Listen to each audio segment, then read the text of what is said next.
The Lloydminster Sexual Assault Center is beginning the creation of a culturally safe space. They had the opportunity to work with an Indigenous artist by making an art installation, and they say it's a great start for their healing room. Our Shelby Clark has more. The plan for LSAS is to create a space of cultural safety for families to heal and feel included when having to visit the center. It's going to be a place where we're going to invite people to come in for when they need that quiet space to reflect and connect. So that can look different depending upon the individual. So it's going to be a place where maybe families and children can come and maybe they'll want to smudge. We're going to be working with a local elder to set up that place, that culturally safe space. The services are wanting to focus on truth and reconciliation and the calls to action by looking at Indigenous issues.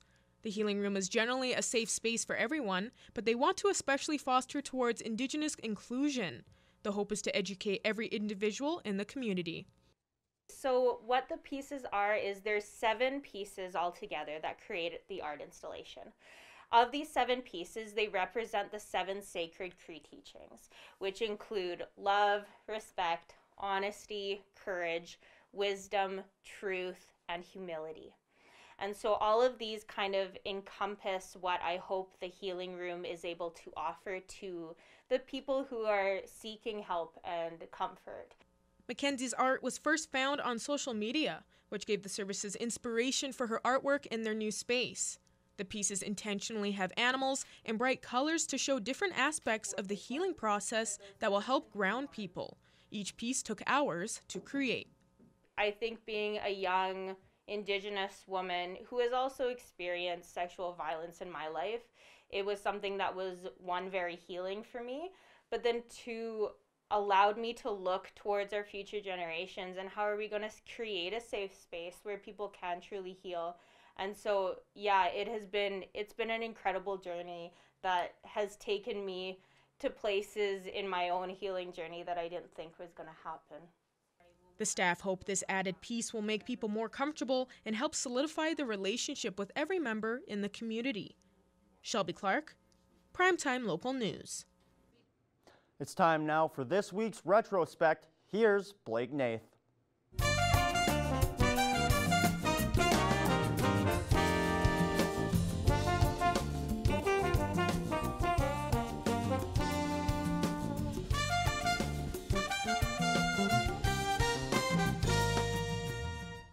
This week in retrospect, we take it old school, back to '92, to take a look at a program encouraging kids to just kick it. How many in here thought that they may someday smoke?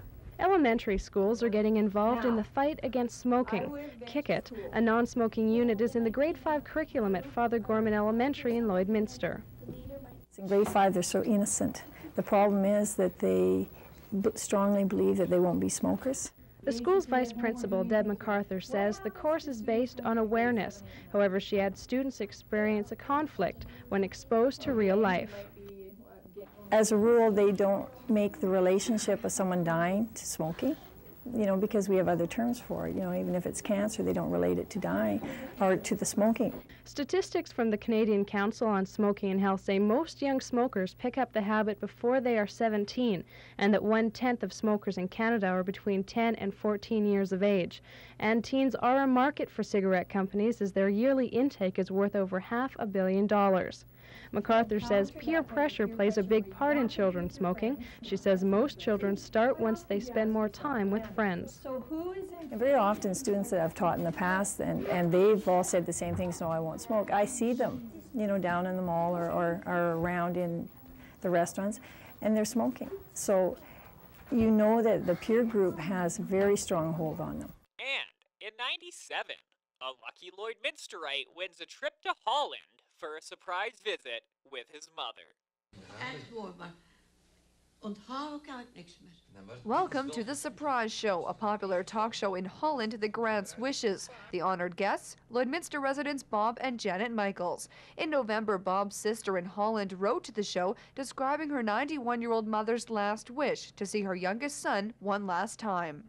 Well, we got a phone call at 4 o'clock in the morning, saying that we won this trip, and I didn't believe it at first. But the show kept calling, and on December 8th, the local couple hopped on a plane for an all-expenses-paid trip to Holland, with the agreement that it would be a complete surprise to the rest of the family. They wouldn't even let us phone. No. When they hid us in the motel, we couldn't phone absolutely nobody. That was, yeah. No, they told us, here are the keys for the room, eat whatever you like, drink whatever you like, and you hear from us tomorrow. As the host of the show sat and talked to Bob's mother, Catherine, at the seniors' home where she lived, Bob and Janet hid behind a nearby door until, surprise, she was united with the son she hadn't seen in 11 years.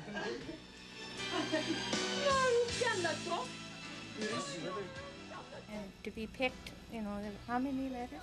It's 3,000 a week, and apparently they read every letter, they told us.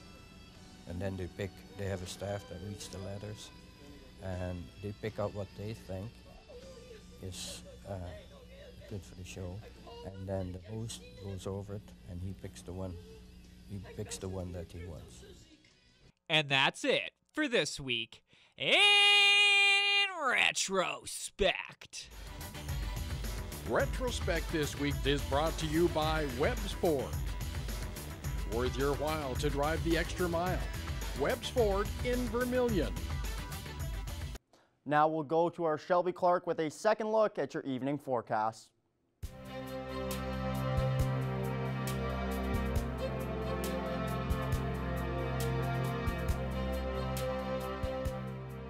Thanks so much, Evan. Now taking another look at your weather forecast, we'll be looking at the central region of Alberta and Saskatchewan here. On the Alberta side, we are seeing some beautiful temperatures in most spots on the map here, even seeing those plus temperatures with +6 in Edson. Rocky Mountain House that +10. Jasper's just hitting that +1 mark, while the rest have cooled down just slightly. -2 in Red Deer, while Edmonton is just hitting that -8 point, and it is -10, -11 in Whitecourt and Athabasca. Switching over to the Saskatchewan side here, they're seeing some slightly cooler temperatures compared to what the Alberta side is seeing. It is -16 in Meadow Lake and Prince Albert. Melfort is at -15 degrees, while Saskatoon is at -14, and North Battleford is just like Cold Lake and here in the border city sitting at -17. Now switching over to our northern region of the provinces, as you can see, they are seeing some cooler temperatures compared to what we are seeing in the central region. Most are seeing past that -20 point right now. It is -21 in Flin Flon and South End, -24 in Wollaston Lake, while Uranium City and Stony Rapids are at -22, -26, and the rest are seeing -14, -15 degrees. Now switching over to this side here, they're seeing some slightly warmer temperatures compared. Grand Prairie is just at that single digit point at -9, -14 in Slave Lake, while Peace River is at that -11 point, -13 in Fort McMurray, and the rest are seeing -17 degrees. Now switching over to our southern region of the provinces, they're seeing some beautiful temperatures as well. There, some are even seeing those plus temperatures. +5 in Lethbridge and Medicine Hat is hitting 4. Calgary is at +8 right now, and Banff and Coronation are slightly cooler, but they are still seeing those single digit points there with -4, -8 degrees. Now switching over to this side here, they're seeing some slightly cooler temperatures. -14 in Estevan, while Yorkton is the coolest at -16. -15 degrees in Regina, while Kindersley is just hitting that -10 point, and the rest are slightly warmer at -1, -4 degrees. And now going back across the region to temperatures overnight tonight, we are going to be seeing some nice lows for our temperatures across the region, definitely compared to last week when we were definitely getting that extreme cold warning in effect. Now we are seeing just right under -20 in most spots here. Provost Myrna will be seeing a low of -10, as well as in Rainwhite, a low of -18 degrees for Unity and Bonnyville tonight, while Paradise Hill will be seeing a low of -19. Isla Crosse will be seeing a low of -18 as well, but they will be seeing a high chance of some flurries, and Meadow Lake and Pearson have just reached past that -20 point. Now looking at temperatures tomorrow across the region, we'll be seeing some beautiful temperatures once again, even ranging from around -2 to probably +2 across the map here. Over on the Saskatchewan side, though, they will be seeing some slightly cooler temperatures, especially up in Isla Crosse, where they'll be seeing -10 for their daily high tomorrow. And now ending off with our 7-day forecast for here in the border city, we'll be seeing those beautiful temperatures with a 0 point hitting for Tuesday with a mix of some sun and cloud. Seeing +1 on Wednesday, but we will be seeing a high chance of some flurries, and that will continue through to Thursday with that -1, and starting off a warmer weekend with -5 on Friday with a lot more cloud coverage, and then we'll be seeing those beautiful temperatures on the weekend as well, and seeing -10 to start off next Monday. That is another look at your weather forecast. We'll have more coming up after the break.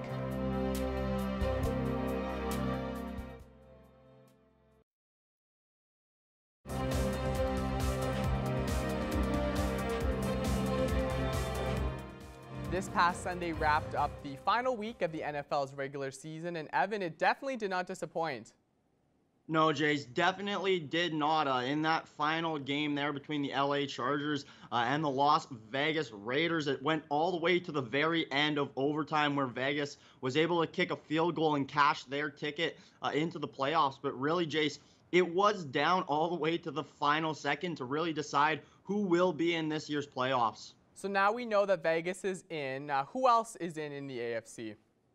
Yeah, just taking a look right now at the standings throughout the regular season. As you mentioned, the Las Vegas Raiders are in. They cashed their ticket as the number 5 seed team. They'll be playing the Bengals, who are number 4 here. Both teams finishing at 10-7 on the season. I'm going to choose the Raiders for this matchup. I think that they're going to win just based on the fact that they've had to win 4 straight weeks in a row to cash their ticket. So they've been playing like their life has been on the line for the last 4 weeks here. You know, what's one more week to make that 5 weeks in a row? So I have them, starting back at the top of the standings. The Tennessee Titans clinch the number 1 spot with a 12-5 record. So they'll have a bye through the wild card. The Kansas City Chiefs, also at 12-5, finished second in the AFC. They will be playing against the Pittsburgh Steelers, who finished 9-7-1. That one tie is the difference between them being in the playoffs and being with a number of other teams at 9-8. During this, while it's great that the Steelers have made it almost like a Big Ben farewell tour, I'm still going to choose the Kansas City Chiefs. I mean, I think it's hard to argue against them. They started off maybe not quite as hot as they have in past years, but they're still one of the elite teams in the NFL. The final series here, Jace, is the Buffalo Bills versus the New England Patriots. The Bills finishing 3rd at 11-6, and the Pats finishing 6th at 10-7. I have the Buffalo Bills in this one. I really like how their team's set up. Just fantastic defense to go along with great offense, and Josh Allen is really one of the star quarterbacks in this league. So yeah, I'm going to go with the Buffalo Bills in that one. Coming out of the AFC as a whole, I think I'm going to go with the Kansas City Chiefs, purely based on, you look at them offensively, it's so hard to find another team who can even compete, let alone be better than them offensively. Okay, so now that we've heard those picks, we're going to move on now to the NFC. How do you see things playing out there? Yeah, well, in the NFC this year, it was the NFC West season. Unfortunately, Jace, for one of our friends and former roommates, the Seattle Seahawks aren't the team that I'm talking about here, but the 3 others within that division all had absolutely stellar seasons. The Green Bay Packers were the team to finish first. They finished at 13-4, the best record in the NFL, so they will have a bye. The Bucks, the Tampa Bay Buccaneers, also tied for actually that best record at 13-4. They finished second. They'll be playing against the Philadelphia Eagles, finishing 7th at 9-8, and they had themselves quite a year considering where they were at last year and just considering what their future could look like here. The Eagles did do a good job, maybe not good enough to beat the Bucks. I have the Bucks easily winning that game there. Finishing in the 3 and 6 spots was the Dallas Cowboys at 12-5, and finishing at the 6th spot, the San Francisco 49ers. The first team I've mentioned from that NFC West so far, they finished at 10-7. I have the Dallas Cowboys winning this one. They have an absolute unit of an offense. They can spread out the ball to a number of different players there. And then as well, their defense just happened to click this year. Trayvon Diggs leading the league in interception was an obvious huge one there. They had the greatest point differential there. So I'm going to take the Cowboys to win that one. And then finally, in the 4-5 game, the LA Rams finishing at 12-5 and the Arizona Cardinals at 11-6. This was definitely, in my opinion, the hardest game to predict here. Both teams were so close here, very evenly matched up, and obviously they played each other twice throughout this season, splitting the season series as both of them were in that NFC West there. The lone reason that I am going to choose the Arizona Cardinals to win this game is they're playing on the road, and they were the best road team in the NFL this season. They went 8-1, so just for that sole fact alone, I'm choosing the Cardinals. Coming out of the NFC, I think I'm going to go with the Dallas Cowboys to be playing against the Chiefs in the Super Bowl. All right, so this is all going to be taking place next weekend with the NFL's Super Wild Card weekend. Now, Saturday starts with the Raiders taking on the Bengals, followed by the Bills and the Pats. Sunday, you're going to see a triple header. That's going to be the Bucs and the Eagles, and then the 49ers taking on the Cowboys, and finally the Chiefs and the Steelers. And then we wrap up all this football on Monday with the Cards and the Rams. They're going to be playing on Monday night. So, Evan, now we have a lot of football still to watch, but we have some off-season stuff that we can also talk about. So the top 18 picks of the 2022 NFL Draft are locked in. So Evan, what does the top 10 look like? Yeah, Jace, just going through the top 10, the Jacksonville Jaguars finished the season at 3-14. An unfortunate season once again for them. They will have the first overall pick, followed by the Detroit Lions, who finished 3-13-1. So while that one tie might have helped the Steelers make it into the playoffs, it might not have helped the Lions, as they could have had that first overall pick. Coming in at number 3 is the Houston Texans, followed by the New York Jets and the New York Giants. All three of these teams finished with a record of 4-13. Now at number 6, the Carolina Panthers finish at 5-11. Coming in at number 7, it would have been the Chicago Bears. However, at last year's draft, they traded that pick in order to pick Justin Fields. So they traded that to the Giants. So they will have 2 picks within the top 10 there. Another team also from New York, the New York Jets, will also have another top 10 pick. We'll get to that in just a second here. As we move to pick number 8, the Atlanta Falcons finished at 7-10. They'll have pick number 8. Followed by the Denver Broncos, also at 7-10 for pick number 9. And then, as I mentioned, the New York Jets will be getting the number 10 pick in return from the Seattle Seahawks. Just another note here, Jace, regarding the draft. It's not necessarily top 10 picks, but the Philadelphia Eagles, as I mentioned earlier in this panel, they have quite the future coming ahead of them. They made playoffs, and as well, they have 3 picks coming in the first round. So the future does look pretty bright for the Philadelphia Eagles. All right, well, we still have playoffs to play, and they're going to be getting off this weekend, and they'll be finishing in just over a month. So Super Bowl 56 will be taking place on February 13th in LA. So, Evan, thank you so much for taking some time.